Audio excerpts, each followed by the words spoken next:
Ya, dia harus menguji.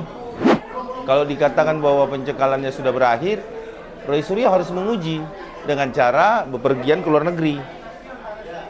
Kan sederhana, untuk menguji apakah pencekalan itu sudah berakhir, maka Roy Suryo harus menguji itu dengan apa? Katakanlah dia ke Singapura. Ya monggo silakan. Gitu loh. Jadi kita jangan, hukum itu bukan satu upaya paksa itu bukanlah sesuatu yang bisa dinarasikan. Upaya paksa itu dibuktikan dengan adanya kalau untuk pencekalan ya termasuk upaya paksa. Ya monggo silakan. Jalan aja coba ke luar negeri, kita lihat apakah ini akan tidak bisa diizinkan atau tidak. Seperti itu kira-kira kalau itu. Terkait itu sebenarnya semuanya sudah berlalu. Sudah dilakukan perapit terhadap penangkapan, penggeledahan dan lain sebagainya. Kalau itu dijadikan persoalan ya silakan monggo Mas Roy lakukan perapit. Tapi yakinlah bahwa perapit yang dilakukan propat perapit yang dilakukan mereka propat perapit itu tidak akan dikabulkan atau ditolak. Itu saya pastikan seperti itu. Roy Suryo penetapan tersangka kan udah selesai tuh kemarin. Saya rasa saat ini tidak tepat lagi kalau dia mengajukan penetapan tersangka. Kenapa? Penetapan tersangka itu sebelum dilimpahkan ke pengadilan.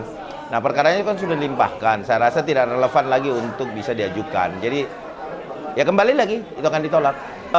Itu bukan ranah perapit. Itu bukan ranah perapit.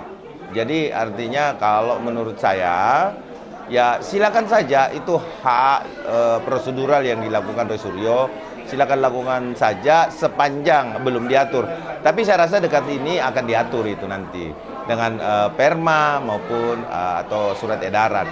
Kita lagi mengupayakan itu untuk mendorong Mahkamah Agung untuk segera mengeluarkan peraturan Mahkamah Agung. Tidak akan bisa penetapan tersangka itu karena prosesnya sekali lagi sudah dilimpahkan dan sudah bernomor perkara, ditunda dikarenakan adanya perapit. Jadi tidak menghilangkan pokok perkara. Seperti itu kira-kira. Karena ada perintah hakim. Pada saat selesai diputuskan, putusan setelah itu hakim menyatakan bisa menggunakan pasal 206 ayat 4 dan bisa menggunakan pasal 75 ayat 4. Jadi gini loh. Ini ngada-ngada sudah. Artinya sudah ada indikasi penyalahgunaan perapit untuk kepentingan agar bisa mengulur waktu. Intinya seperti itu. Jadi saya rasa Didit pun itu nggak ngerti dia itu apa yang menjadi objek perapit, yang mana bukan menjadi objek perapit. Saya rasa ya silakan saja, itu hak prosedural ya dijalankan saja. Tapi sangat kecil kemungkinannya untuk dimenangkan lah, untuk diwujudkan atau diterima lah perapitnya. Saya rasa dia mengikuti pendahulunya Roy Suryo. Itu aja kok, sederhana kok kita menilainya. Terus kemudian sudah berjalan kan juga sidangnya. Nah kita lihat aja kalau dia tidak hadir di sidang, nggak usah hadir. Saya menyarankan Dr. Tifa untuk tidak hadir di setiap pemanggilan sidang utama yang digelar di sidang pengadilan. Kita mau lihat apakah hakim akan melakukan penetapan, yaitu untuk segera menghadirkan ke hadapan pengadilan, maka dia harus dilakukan penangkapan. Selesai itu aturannya kok. Ketika orang dipanggil dengan layak, terus dia tidak hadir, dia mangkir. Dan kemarin sudah mangkir sekali, mangkir lagi, ya pasti dijemput paksa. Ya jemput paksa ya kalau bisa tahan aja sekalian. Selesai kok, gitu. Ya dia harus menguji. Kalau dikatakan bahwa pencekalannya sudah berakhir, Roy Suryo harus menguji dengan cara bepergian ke luar negeri.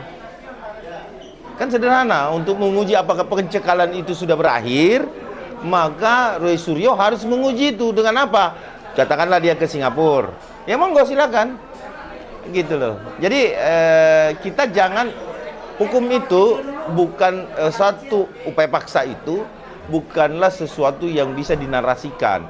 Upaya paksa itu dibuktikan dengan adanya kalau untuk pencekalan ya termasuk upaya paksa. Ya monggo silakan, jalan aja coba ke luar negeri, kita lihat apakah ini akan tidak bisa diizinkan atau tidak. Seperti itu kira-kira kalau itu. Terkait itu sebenarnya semuanya sudah berlalu. Sudah dilakukan perapit terhadap penangkapan, penggeledahan dan lain sebagainya. Kalau itu dijadikan persoalan ya silakan monggo Mas Roy lakukan perapit. Tapi yakinlah bahwa perapit yang dilakukan propat perapit yang dilakukan mereka propat perapit itu tidak akan dikabulkan atau ditolak. Itu saya pastikan seperti itu. Roy Suryo penetapan tersangka kan udah selesai tuh kemarin. Saya rasa saat ini tidak tepat lagi kalau dia mengajukan penetapan tersangka. Kenapa? Penetapan tersangka itu sebelum dilimpahkan ke pengadilan. Nah, perkaranya kan sudah dilimpahkan. Saya rasa tidak relevan lagi untuk bisa diajukan. Jadi ya kembali lagi itu akan ditolak. Itu bukan ranah Prapit. Itu bukan ranah Prapit. Jadi artinya kalau menurut saya ya silakan saja, itu hak prosedural yang dilakukan Roy Suryo. Silakan lakukan saja sepanjang belum diatur. Tapi saya rasa dekat ini akan diatur itu nanti dengan perma maupun atau surat edaran. Kita lagi mengupayakan itu untuk mendorong Mahkamah Agung untuk segera mengeluarkan peraturan Mahkamah Agung. Tidak akan bisa penetapan tersangka itu karena prosesnya sekali lagi sudah dilimpahkan dan sudah bernomor perkara, ditunda dikarenakan adanya Prapit. Jadi tidak menghilangkan pokok perkara. Seperti itu kira-kira. Karena ada perintah hakim. Pada saat selesai diputuskan, putusan setelah itu hakim menyatakan bisa menggunakan pasal 29 ayat 4 dan bisa menggunakan pasal 75 ayat 4. Jadi gini loh, ini ngada-ngada sudah. Artinya sudah ada indikasi penyalahgunaan Prapit untuk kepentingan agar bisa mengulur waktu. Intinya seperti itu. Jadi saya rasa Didit pun itu nggak ngerti dia itu. Apa yang menjadi objek Prapit, yang mana bukan menjadi objek Prapit. Saya rasa ya silakan saja, itu hak prosedural ya, dijalankan saja. Tapi sangat kecil kemungkinannya untuk dimenangkan lah, untuk diwujudkan atau diterima lah Prapitnya. Saya rasa dia mengikuti pendahulunya Roy Suryo. Itu aja kok, sederhana kok kita menilainya. Terus kemudian sudah berjalan kan juga sidangnya. Nah kita lihat aja, kalau dia tidak hadir di sidang, nggak usah hadir. Saya menyarankan Dr. Tifa untuk tidak hadir di setiap pemanggilan sidang utama yang digelar di sidang pengadilan. Kita mau lihat apakah hakim akan melakukan penetapan, yaitu untuk segera menghadirkan ke hadapan pengadilan, maka dia harus dilakukan penangkapan. Selesai itu aturannya kok. Ketika orang dipanggil dengan layak, terus dia tidak hadir, dia mangkir, dan kemarin sudah mangkir sekali, mangkir lagi, ya pasti dijemput paksa. Ya jemput paksa ya kalau bisa tahan aja sekalian. Selesai kok, gitu. Jadi jangan lupa untuk subscribe Cumi Cumi. Ditekan ya tombol lonceng merahnya.